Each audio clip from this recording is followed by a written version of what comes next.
Good morning, YouTube. This is LA Prepper here.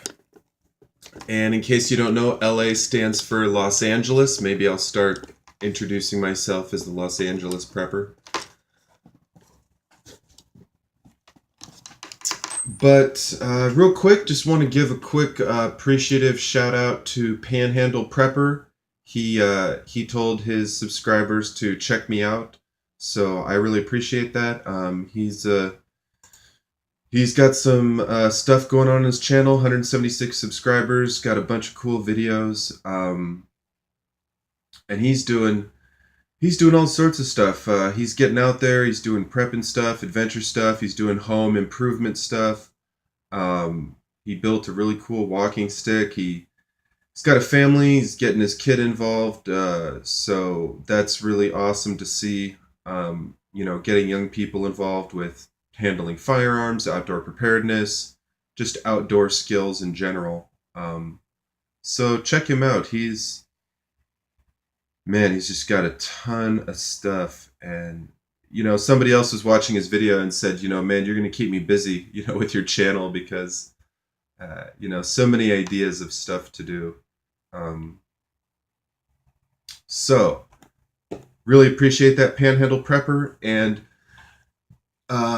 thanks again to Johnny Bob Drudge. He's been doing a few video responses to my stuff. Definitely helps my channel grow. I've gone from about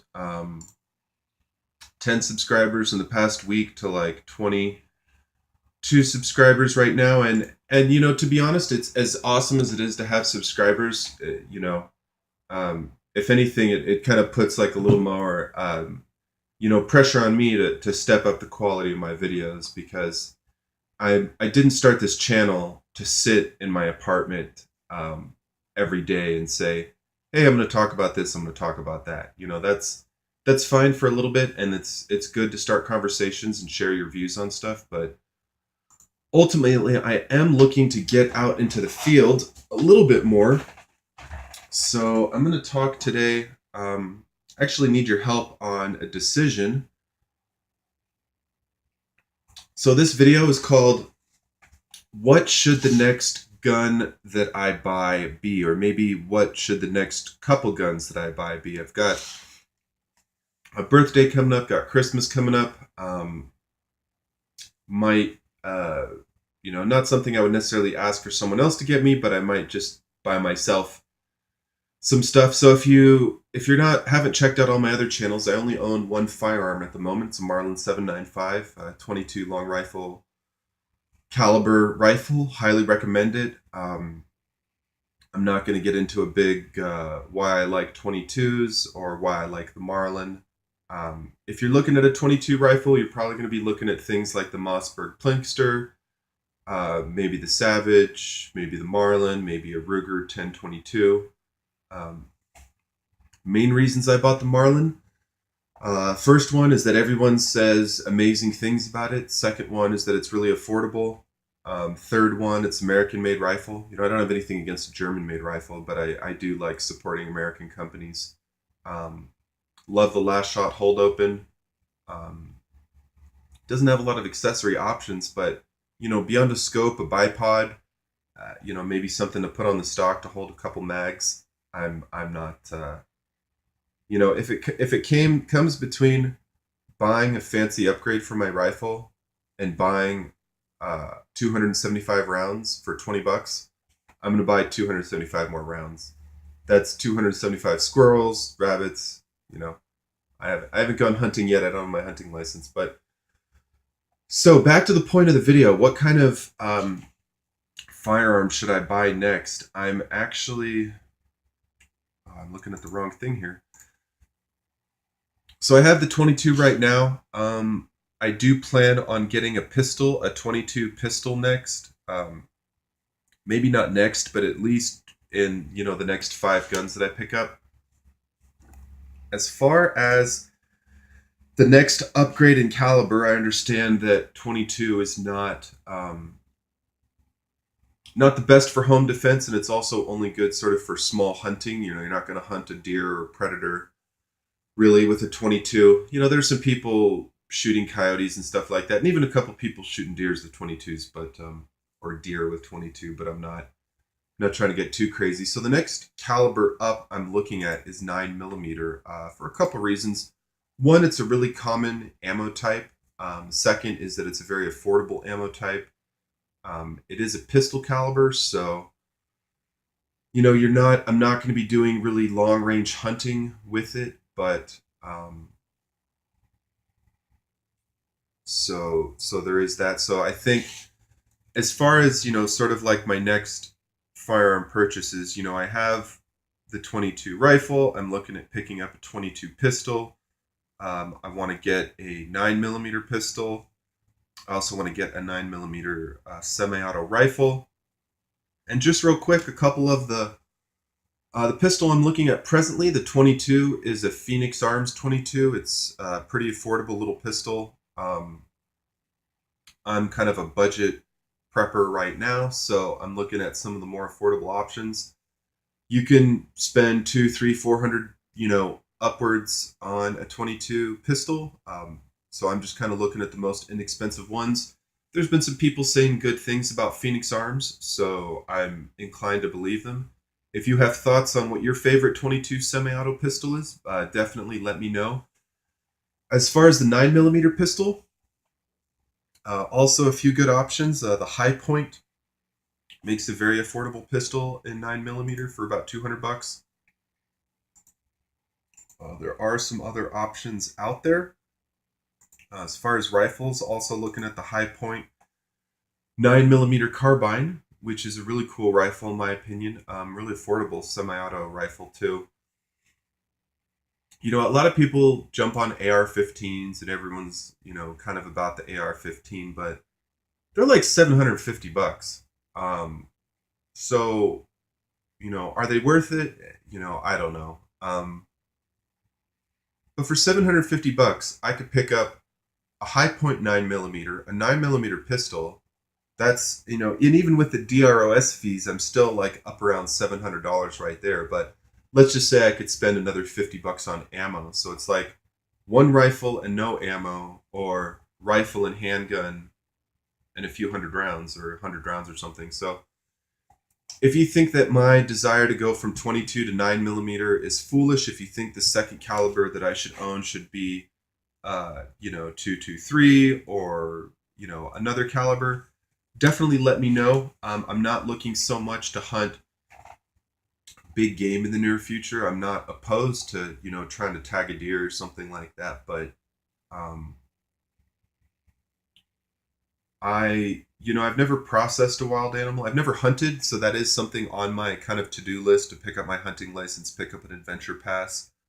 This semester school was just insane, so not to use it as an excuse, but I might have one or two weekends each month that I could dedicate to go out hunting. I'm kind of like starting a month late into the season right now, but in all honesty, this month I've got so much going on with school, I just don't see myself being able to dedicate a lot of time to hunting. So we'll see how that goes. But so that's handguns and rifles. Those are sort of, I would like to get handgun and a rifle in 2 calibers, in the 22 and a higher caliber.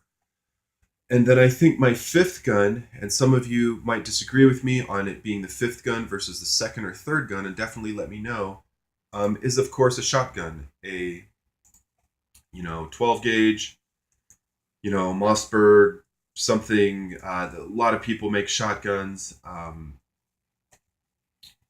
I would be interested to know if any of you have thoughts on semi-auto versus pump.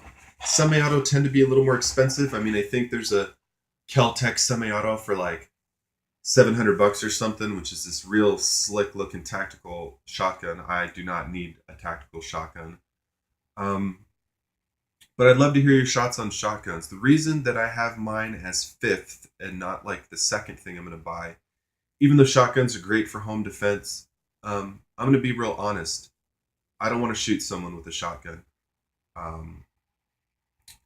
And maybe I'm sort of thinking of like birdshot or something. I know there's other types of shots like slugs. I don't know if you can buy non-lethal rounds at the store. I haven't seen them personally. But, a shotgun does an enormous amount of damage. Excuse Excuse me, still getting over a cold here. If you shoot someone in the center of mass with a shotgun, whether it's shot or slug or whatever kind of round you have, assuming it's a lethal round, you're going to mess that person up a lot. Um, Not to say if you shoot someone with a 9mm pistol, you're not going to mess them up, but ultimately, it isn't my plan to get a shotgun. But I just, if I owned a shotgun and someone was trying to break into my house, there's a chance that I would grab it. And if I was, yelling through the door, "Hey, dumbass, I have a shotgun. You better get the f out of here," and they're still trying to break in, I just don't want to shoot someone with a shotgun. I don't want to shoot anybody with anything, but I really don't want to shoot someone with a shotgun. It's, if shit hits the fan, that's kind of another story as far as, the level of force that we'll need to defend ourselves with. But before shit hits the fan, I have an iron gate on my door. I guess someone could try to jump through my window, but that would be a little bit awkward. And honestly, in California, I have to keep all my firearms locked. I'm really trying to find law. I'm trying to find out what the precedent is as far as when you're home. Like what's the rule about keeping firearms on you at home? Like, can I open carry around my apartment? That seems like a stupid question, maybe, but in California, it's sort of a viable question. Is it a big deal to open carry in your apartment or whatnot? But if someone's trying to break into my house, it doesn't take a lot of effort for me to open my rifle, but I got to grab my keys, I got to unlock it, I got to grab it out of the closet, I got to unzip it, I got to grab my mags. I don't keep my mags loaded. In California, you are supposed to keep your ammo stored in a separate container. There are a lot of rules about that kind of thing. So maybe I could keep my mags loaded in my ammo thing so I can just open my ammo up. And even my ammo is on a combination lock right now, a twist type, not a key type. So, if I need to get into my weapons quickly for a home break-in, I'm not presently really set up well to do that. It's a lot faster for me to just grab my bat and defend myself like that. I don't want to hit somebody with a bat, but I don't, I'm not a very non-violent person. I've never been in a fight my entire adult life. So the thought of me having to defend myself physically like that against someone else, like I would be yelling, unless they have a weapon and they're coming at me, I would use every method possible to non-violently dissuade the person who's trying to, do whatever. So anyways, without making this video super long unnecessarily, what are your thoughts on the next rifle or pistol I should pick up? Should I pick up my first 22 pistols so that I can have 2 firearms in the same caliber? Should I jump up to a higher caliber like a 9mm pistol or 9mm rifle? Should I get a 12 gauge shotgun before I get the pistol or the rifle in the higher caliber? If you don't like 9mm, tell me what caliber I should pick up that you like, that has that's affordable. Not just the caliber is affordable, but I want the rifle to be affordable. Everyone's in love with these AR-15s, and I think that's kind of kept the price up. So even if 223 is a great round for a lot of reasons, and I don't doubt that it is, at the moment, I'm looking for budget rifles, budget ammos, as well as good functionality. So if I get a shotgun, I don't want it to just be for home defense. Maybe I want to do some target shooting. Maybe I want to use it a little bit for hunting. I guess small game, duck or birds and stuff. I've never hunted with a shotgun. That would be a blast, but no pun intended. But thanks for watching. Like, comment, subscribe. I'd really love, I know a lot of preppers have rifles and firearms. I'm very inexperienced when it comes to firearms. I've read a lot of stuff online, but it's just too hard for me to make a decision. So please comment, like, subscribe, give me some guidance on what you think about firearms to be purchased, and we'll see you next time. Take care.